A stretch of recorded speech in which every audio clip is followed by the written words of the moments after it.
우선 창세기 11장 1절부터 9절까지를 보도록 하겠습니다. 원래 32절까지 다 읽어야 되지만 1절부터 9절을 보도록 하겠습니다. 구약성경 13쪽 전으로 보시면 되겠습니다. 함께 봉독합니다. 온 땅의 언어가 하나요 말이 하나였더라. 이에 그들이 동방으로 옮기다가 신할 평지를 막나 거기 거류하며 서로 말하되 자 벽돌을 만들어 견고히 굽자 하고 이에 벽돌로 돌을 대신하며 역청으로 진흙을 대신하고 또 말하되 자 성읍과 탑을 건설하여 그 탑 꼭대기를 하늘에 닿게 하여 우리의 이름을 내고 온 지면의 흩어짐을 면하고자 하였더니 여호와께서 사람들이 건설하는 그 성읍과 탑을 보려고 내려오셨더라. 여호와께서 이르시되 이 무리가 한 족속이요 언어도 하나이므로 이같이 시작하였으니 이후로는 그 하고자 하는 일을 막을 수 없으리로다. 자 우리가 내려가서 거기서 그들의 언어를 혼잡하게 하여 그들이 서로 알아듣지 못하게 하자 하시고 여호와께서 거기서 그들을 온 지면에 흩으셨으므로 그들이 그 도시를 건설하기를 그쳤더라. 그러므로 그 이름을 바벨이라 하니 이는 여호와께서 거기서 온 땅의 언어를 혼잡하게 하셨음이니라. 여호와께서 거기서 그들을 온 지면에 흩으셨더라. 아멘. 하나님의 말씀을 사모하여 이 자리에 나오신 모든 분들께 하나님께서 주시는 풍성한 은혜가 넘치기를 기원합니다. 창세기 1장부터 11장까지는 원역사로 구원사의 서막을 보여줍니다. 이 부분에 있어서 잘 이해하는 것이 구약성경을 읽어나가는데 굉장히 큰 도움이 될 것이다 라는 생각이 듭니다. 만약에 그것을 제대로 이해하지 못한다면 구약성경을 그저 율법서나 문학서 그 정도 문학서적 정도로 이해하게 될 것이기 때문입니다. 창세기 1장부터 11장은 전 우주적인 구속사를 다루고 있습니다. 이 전 우주적인 구속사를 다루면서 앞으로 있을 12장에서부터 나올 족장사를 다루기 전에 창조 그리고 타락 그리고 구속하심의 역사 속에서도 끊어지지 않는 하나님의 선민의 역사를 보여주고 있는 것이죠. 또한 그 부분에 있어서 이제 히브리인의 역사로 넘어가기 위한 그런 가교 역할을 지금 11장이 하고 있다 이렇게 보시면 될 것입니다. 저희가 어제 읽은 10장에서 다룬 니므롯의 기사, 당대의 영걸이라 하는 니므롯의 기사를 보면서 창조의 질서를 파괴하려고 하는 그 인간의 강포와 포갑 이런 것으로 선민을 위협하는 것을 저희가 어제 이제 보았습니다. 그 인간의 그 부패성과 강포와 포각은 홍수 심판에 의해서도 인간의 죄성이 사라지지 않는 것을 이렇게 보여주고 있다 이렇게 볼 수가 있습니다. 타락으로 인해서 죄성이 유전되는 인간은 언제나 하나님에 대하여 하나님의 뜻에 대하여 불순종하려고 하는 그런 의지를 가졌다라는 것을 확인시켜 주고 있는 것이고요. 역시 홍수 이후에 하나님의 심판을 받고 홍수로 하나님의 심판을 받고 그 이후에도 인간이 하나님의 은혜로 다시 번성하게 되었으면서도 하나님께 대한 감사나 찬양을 드리기보다는 여전히 죄성으로 인하여 하나님께 그 교만성을 드러내는 것을 보게 됩니다. 오늘 말씀에서도 보셨듯이 그렇게 교만성을 드러내는 것은 자기의 이름을 내고 후세에 남기기 위한 그런 야심을 또한 표출하는 것이고 또한 흩어짐을 면하기 위한 그런 방편으로 이 바벨탑을 건축하는 것을 보게 됩니다. 하나님께 순종하는 것 그것이 유일한 살 길임에도 불구하고 여전히 불순종으로 일관하는 그런 인생의 모습을 보게 되는 것이죠. 저희가 오늘 말씀을 통해서 보셨듯이 하나님을 떠나서 행하는 모든 계획과 활동은 하나님 앞에서 여전히 무가치한 그런 것이다라는 것을 다시 한번 확인시켜주고 있습니다. 하나님께서 반역한 자들을 여러 나라의 방언으로 그리고 족속으로 흩으시는 그런 내용을 우리가 이제 보게 될 것이고요. 그런 과정 속에서도 여전히 하나님께서 약속하신 언약에 근거하여서 구속 사역을 성취해 나가시는 그리고 그 성취를 위하여 아브라함을 택하셔서 믿음의 조상으로 세우시는 그런 하나님의 주권과 계획을 이제 저희가 보게 되는 것입니다. 어제 읽은 창세기 10장 5절의 말씀을 우리가 잠깐 보면 이렇게 기록되어 있습니다. 이제 노아의 아들들을 통하여서 이제 이렇게 그 계보가 나눠지는 것을 보게 되죠. 야벳과 셈과 함의 그런 계보를 통하여서 그런 이제 여러 나라 백성으로 나누어지게 되는 것들을 보게 되는데 10장 5절에 보시면 이들로부터 여러 나라 백성으로 나뉘어서 각기 언어와 종족과 나라대로 바닷가의 땅에 머물렀더라. 이런 말씀을 주시는 것인데 이제 이 노아의 후손들을 통하여서 여러 나라 그리고 족속 그리고 여러 곳으로 이렇게 흩어져서 살게 되는 것을 말씀하시고 있습니다. 왜 그렇게 됐는지를 오늘 읽은 11장 1절 이하의 말씀에 통하여 저희가 확인하게 되는 것입니다. 온 땅의 언어가 원래는 하나였다. 그리고 말이 하나였다. 이렇게 말씀하시는데 왜 10장 5절의 말씀처럼 여러 나라로 여러 족속으로 여러 곳으로 흩어져 살게 됐는지를 이제 오늘 말씀을 통하여서 확인하게 될 것입니다. 이렇게 이제 들어가기 전에 하나님께서 그렇게 이제 은혜를 베푸셨음에도 불구하고 인간의 본성 따라서 어떻게 패역을 행하는지를 저희가 보게 되는데 2절에 보시면 이에 그들이 동방으로 옮기다가 신할 평지를 만나 거기 거류하며 이렇게 말씀하는 것을 보게 되죠. 그리고 3절에도 보는 것처럼 서로 말하되 자 벽돌을 만들어 견고히 굽자 하고 이에 벽돌로 돌을 대신하며 역청으로 진흙을 대신하고 이렇게 말씀을 하고 4절에도 또 말하되 자 성읍과 탑을 건설하여 그 탑 꼭대기를 하늘에 닿게 하여 우리 이름을 내고 온 지면에 흩어짐을 면하자 하였더니 이렇게 말씀하시죠. 하나님의 은혜를 받은 자임에도 불구하고 하나님을 섬기는 일보다는 자기의 의지대로 행하려고 하는 것들이 하나님께서 한 언어였고 한 족속이었던 그런 족속을 여러 나라, 여러 말, 여러 곳으로 흩으시게 되는 그 원인을 1절부터 6절까지의 말씀을 통하여서 보여주고 있는 것이다 라는 것이죠.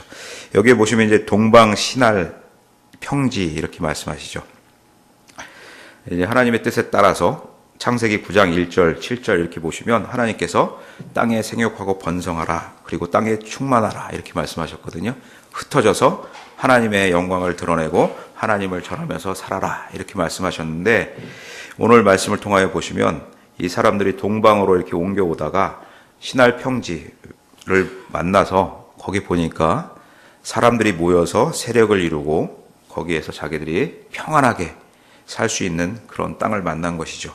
그러나 이렇게 한 곳에 정착하는 것은 하나님의 뜻에 맞지 않는 것이다 라는 것을 저희가 보게 되는 것입니다. 사람이 이제 이렇게 평안해지고 자기들의 힘이 모이게 되는 것을 보게 되면 무슨 생각을 하냐면 노아가 방주에서 처음 나와서 하나님께 감사, 찬양, 예배를 드리고 번제를 드렸듯이 하나님을 그렇게 섬겨야 되는데도 불구하고 평안해지고 배가 불러지니까 뭐를 하냐면 오늘 말씀처럼 벽돌을 만들고 역청으로 진흙을 대신하고 그래서 뭐를 하냐면 대를 쌓는 거죠. 성과 탑을 쌓는 것입니다.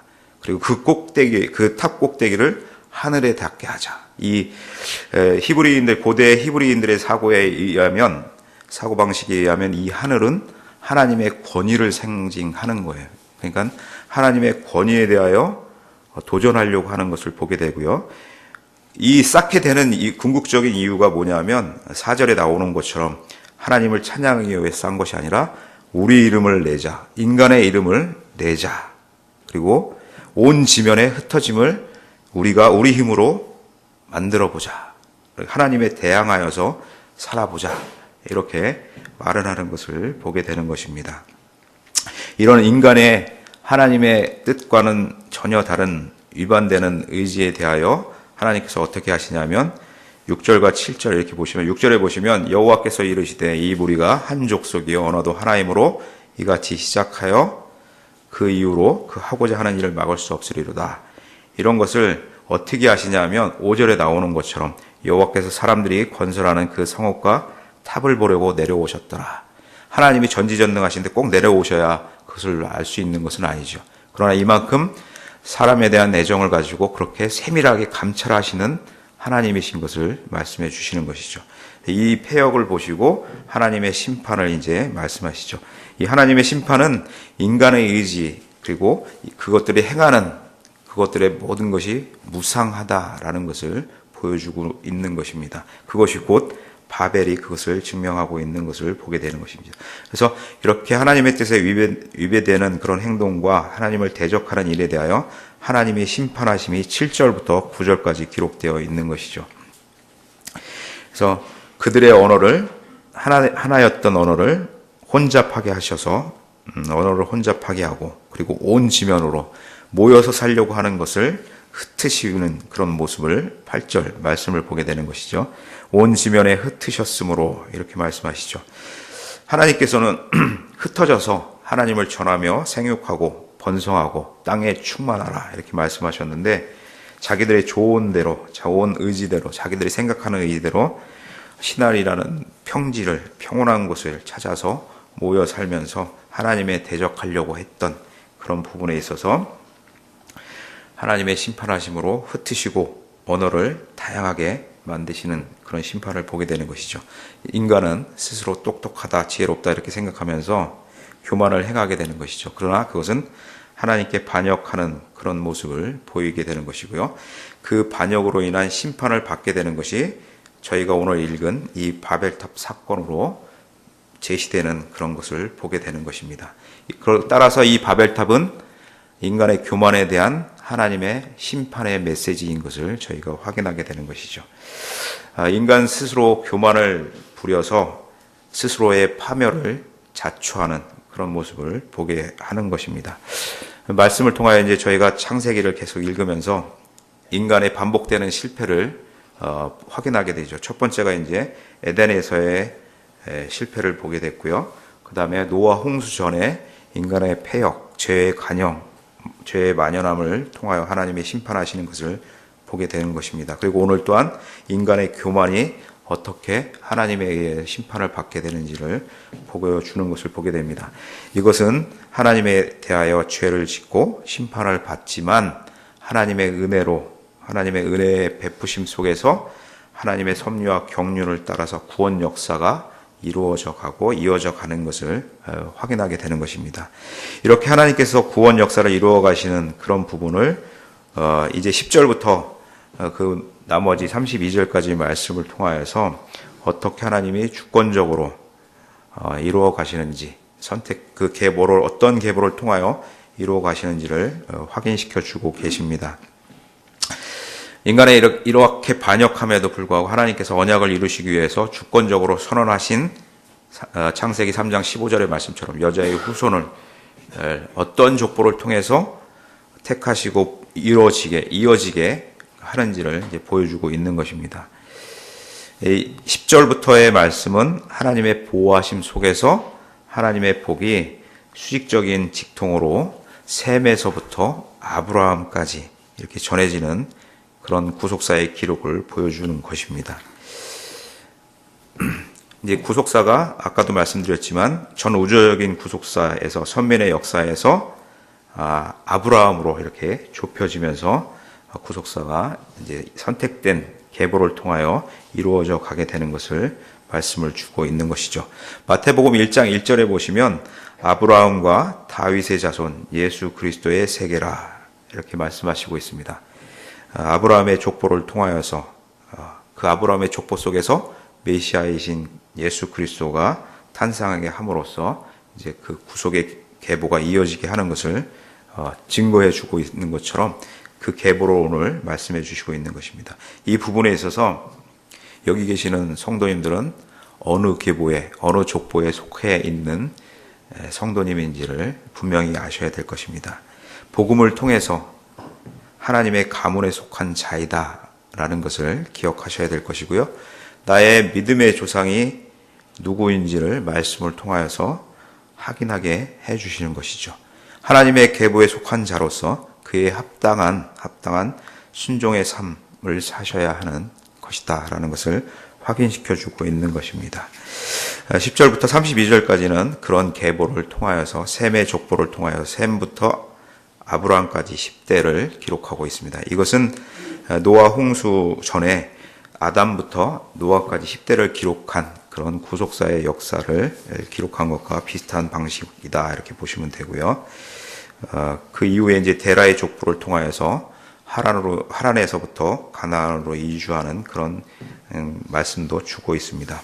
오늘 이제 1절부터 9절까지 읽은 말씀을 보고 그 다음에 이제 이런 계보를 통하여 우리가 기억하고 교훈받아야 될 것은 10장에서 보았듯이 니무롯과 같이 하나님에 대하여 대적하고 세상의 삶에 심취해 있을 때 그럼 세상이 주는 것이 모든 것이다 이렇게 생각하고 착각할 수 있지만 오늘 바벨의 사건을 통하여서 볼 때 인간 스스로의 능력과 힘으로 무엇인가를 이루고 포각을 행하여서 교만을 누리려고 할 때 그것이 얼마나 부질없는 것인지를 바벨탑의 사건을 통하여서 보여주고 있는 것을 확인하게 되는 것이죠. 그런 가운데서 하나님께서는 언약을 주셨고 그 언약을 이루기 위하여 택한 자들을 세우시고 그 계보를 이어가게 하시는 것을 보게 되는 것이죠. 그리고 그 하나님의 족보에 속한 자로 택함을 받는다는 것이 얼마나 큰 은혜인지를 확인시켜주고 있는 것입니다. 그리고 또한 그 하나님의 족보에 속한 자로서 하나님의 나라에서 부여해 주는 그 기쁨과 즐거움을 그리고 복락을 누리게 하신다 하는 것이 얼마나 큰 은혜인지도 확인하게 되는 것이죠.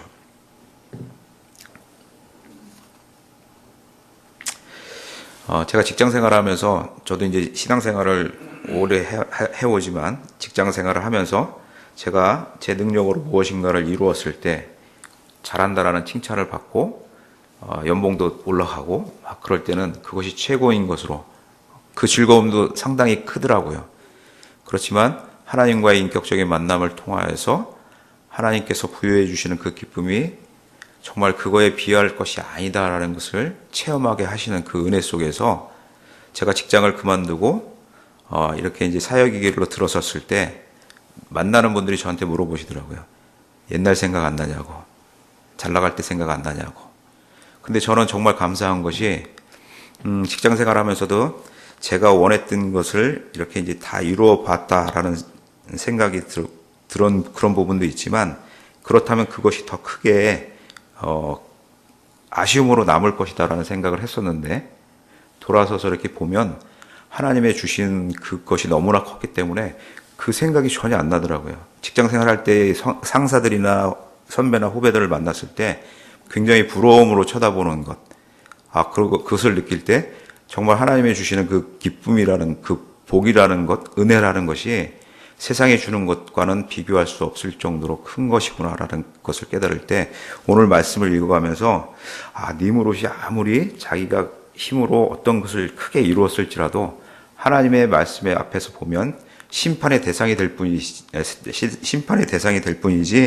하나님께서 주시고자 하는 그 복락과 기쁨과 즐거움에 비하면 그것은 정말 조적지혈이구나라는 것을 확인하게 되는 것입니다. 그렇게 쌓아가지고 세상에서 자기의 힘으로 쌓는 것은 오늘 말씀처럼 결국 하나님의 심판을 받는 그런 심판의 대상밖에 되지 않는다라는 것을 확인하게 되는 것이죠.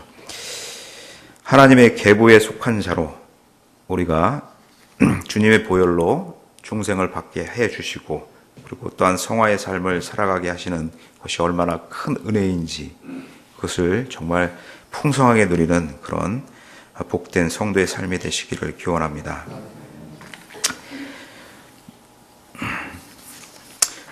구속의 크신 은혜를 받은 하나님의 계보에 속한 자로서 스스로 무엇인가를 하려고 하기보다는 나를 겸손하게 내려놓고 하나님께 온전하게 의지하고 하나님을 신뢰할 때 하나님의 말씀에 또한 순종의 삶으로 살아갈 때 그 하나님께서 분요해 주시고 부여해 주시는 그 복락의 풍성함을 정말 풍성하게 누리고 영위하는 그런 성도가 되어야 할 것이고요. 우리가 기억할 것은 세상을 이길 힘이 세상은 나에게 있는 것처럼 이렇게 유혹하지만 세상을 이길 힘이 나에게는 있지 않다는 것을 기억하시고 오직 예수 그리스도의 보혈의 공로로만 세상을 이길 수 있다라는 것을 말씀을 통하여 확인하고 우리의 신앙의 확신을 주시는 성령의 감동하심을 통하여서 하나님의 택하신 자의 계보에 있음을 감사하면서 하나님께는 온전한 순종으로 그리고 세상에 대하여서는 당당함으로 살아서 하나님의 영광을 드러내는 그런 귀한 성도님의 삶을 살아가시기를 기원합니다. 기도하겠습니다. 하나님께서 구원을 위해 새로운 계보를 준비하심을 성경 말씀을 통하여 보고 있습니다. 그 새로운 계보에 속한 크나큰 복을 예수 그리스도를 통하여 받은 자로서 저희의 삶의 실존의 현장에서 하나님의 계보에 기록된 자로 하나님께서 베푸시는 사랑과 은혜가 세상이 주는 기쁨과 즐거움보다 얼마나 더 큰 복인지를 잘 깨달아 알며 그것을 향유하며 세상에 하나님을 믿지 않는 자들에게 하나님의 영광을 잘 드러내는 그런 귀한 하나님의 자녀로 삶을 살아가게 하여 주시오니 감사를 드립니다. 하나님께 온전한 순종으로 온전한 충성으로 저에게 주어진 인생을 살아가는 그런 귀한 복도 더하여 주시옵소서. 부르심의 한 소망 안에서 하나 되는 교회로 세워 가실 것을 주님 기도하고 바라며 간구를 드립니다. 주님의 능력 안에서만이 신반포 중앙교회를 귀하게 세우실 줄을 믿습니다. 귀하게 세워주시기를 원합니다. 우리 또한 한 지체로서 고통받고 있는 성도님들을 주님 위로하여 주시고 주님을 인격적으로 만나며 주님께 온전히 의지하는 그런 삶이 될 수 있도록 위로와 평안을 더하여 주시옵소서. 연약한 저희들의 간구에 귀를 기울이시고 저희에게 평안과 위로를 주시는 참 좋으신 하나님을 신뢰합니다. 하나님만을 소망하며 의지하며 주님의 신실한 자녀로 살게 하여 주시옵소서. 감사를 드리며 예수 그리스도의 이름으로 기도드리옵나이다. 아멘. 주기도문으로 마치